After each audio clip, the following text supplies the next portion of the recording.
ចង់អាំងទឹកខ្ទិះអ្នកទាំងគ្នាមកមុខនេះហ่ะគ្រាន់តែលឺឈ្មោះមកក៏ឈ្ងុយបាត់ទៅហើយទឹកខ្ទិះដែលគាត់ស្រូបលើខ្យងហ្នឹងឈ្ងុយខ្លាំងមែនតើហ្មងឯងមែនតើដងធ្លាប់តែអាំងបើម្រេចអាំងទឹកត្រីកោះកុងអីចឹងដល់ពេលយកមកអាំងទឹកខ្ទិះអញ្ចឹងនិយាយពីអែមអ្នកទាំងគ្នាឲ្យបើសាច់វិញនេះឡើងតលេសលេសដូចតែឃើញអញ្ចឹងធំខ្លាំងមែនតើហ្មងសាច់ដូចតែឃើញមកនេះកំពុងតែកាន់អញ្ចឹងសាច់គឺធំធំហើយក្នុងហ្នឹងគឺទឹកខ្ទិះគេឡើងឈ្ងុយហ្មងហើយញ៉ាំគ្រឿងអញ្ចឹងញ៉ាំជាមួយ Express មកធានាថាអែមហ្មងតែបើញ៉ាំមកកុំភ្លេចមើលកម្របដបផងព្រោះ Express មានរង្វាន់ច្រើនខ្លាំងមែនតើហើយបើចង់បានរង្វាន់ធំដូចជា Toyota Rai ទឹកប្រាក់$9,999ហើយនឹង Moto Honda Scoopy Club 12ឬក៏ Samsung Galaxy A55 អីក៏កុំភ្លេចញ៉ាំ Express កំប៉ុងណាអ្នកគ្នាព្រោះដោយសារនៅកវលកំប៉ុងរបស់ Express កំប៉ុងគឺមានរង្វាន់ដូចដែលខ្ញុំបានប្រាប់ខាងដើមនឹងអញ្ចឹងជាពិសេសរង្វាន់ធំថ្មីដែលគេទៅនឹងឡោញជាទឹកប្រាក់$9,999នឹងហ្មងឥឡូវយើងចូលមកហូបខ្ញុំមកថ្ងៃនេះប្លែកបន្តិចហត់ដល់ខ្ញុំធ្លាប់តែញ៉ាំខ្យងអាំងបើម្រេចខ្យងអាំងទឹកត្រីកោះកុងអីអញ្ចឹង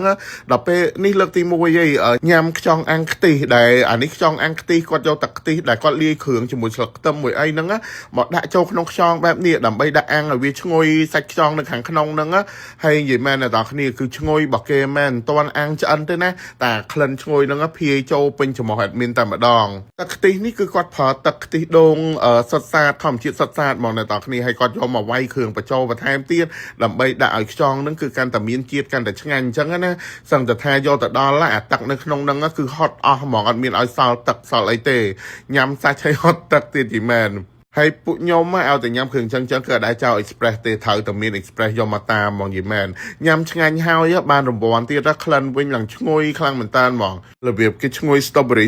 អីចឹងណារសជាតិវិញគឺចាប់មាត់ជីបដាក់មកអឹកហើយចាំមកអឹកទៀតហ្មងយីមែនអ្នកនរគ្នាតែបញ្ជាក់ម្ដងទៀតពេលញ៉ាំកុំភ្លេចមើលកម្របកំប៉ុងផងព្រោះនៅក្នុងកម្របដបគេមានរង្វាន់ច្រើនមែនតើហើយលើសពីហ្នឹងដោយតែបានប្រាប់តែអញ្ចឹងបើសិនជាចង់បានរង្វាន់ធំ Toyota Rai ឬក៏$9,999ដែលខ្ញុំមែនសិនខាងដើមហ្នឹងកុំភ្លេចញ៉ាំ Express កំប៉ុងហើយមើលកម្របកំប៉ុងអ្នកនរគ្នាណែនិយាយពីខ្យងវិញសាច់ដូចតែឃើញអញ្ចឹងគឺឡើងដុបណែនពេញហ្នឹងហ្មងហើយនេះអាំងឆ្អិនណាអ្នកនរគ្នាសាច់គេគឺល្អខ្លាំងមែនតើហ្មងខ្ញុំសឹងតែថាថ្ងៃថតហ្នឹងចង់តែតម្លាក់កាមេរ៉ាចោលញ៉ាំភ្លាមមួយបងនេះអីដែរទេ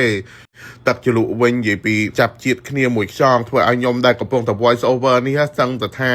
ចុះពីលើផ្ទះវូទៅញ៉ាំភ្លាមនៅកន្លែងគាត់ដោយសារតែកន្លែងដែលខ្ញុំថតនេះគឺនៅចិត្តផ្ទះខ្ញុំដែរទេអ្នកនរគ្នាផ្ទះអ្នកបាត់ដំបងយើងហ្នឹងមកថ្ងៃនេះមិនញ៉ាំតែខ្យងទេឃើញគាត់មានស៊ុបស្មងគោហ្នឹងក៏ហៅស៊ុបស្មងគោមកដែរដោយសារតែបើយើងហៅតែខ្យងខ្លាចញ៉ាំអត់ឆ្អែតអីចឹងណាអញ្ចឹងយើងលាងមកឆ្អែតទៅជួយជិះមកញ៉ាំបែកថ្ងៃហើយស្មងគោគេនេះគឺធំខ្លាំងមែនតើមួយឡើងប៉ុណ្ណានេះឲ្យសិតតែសាច់ជាប់នៅនេះអាចតែសៃកែងចឹងហ្នឹងអ្នកនរគ្នាហើយឈុតគេនឹងគេមានសាច់គោមានអីមកទៀតយើងអាចដាក់សាច់គោជ្រលក់ញ៉ាំផ្ទាប់ជាមួយទឹកជ្រលក់អីចឹងបានទៅនិយាយទៅឆ្ងាញ់មើលតែមុខបងនេះទៅដឹងហើយញ៉ាំអត់មានតម្លាក់លភីអត់មានតម្លាក់ចង្កឹះចោះទេខ្ញុំនេះនិយាយពីថាអន្តែងថតបដាចង់តែឈប់ថតតែចង់តម្លាក់កាមេរ៉ាទៅញ៉ាំគេឯងដែរព្រោះឃ្លានពេកគោពុះពេកដល់អ្នកនរគ្នាអញ្ចឹងបញ្ជាក់អ្នកនរគ្នាម្ដងទៀតណាកន្លែងដែលខ្ញុំមកនេះគឺផ្ទះអ្នកបាត់ដំបងនឹងឯងហើយបើសិនជាមកញ៉ាំគ្រឿងចឹងកុំភ្លេចញ៉ាំជាមួយនឹង Express និយាយមែនឆ្ងាញ់ហើយមានរង្វាន់ច្រើនទៀតហើយវីដេអូនេះមានតែប៉ុណ្្នឹងទេបាយ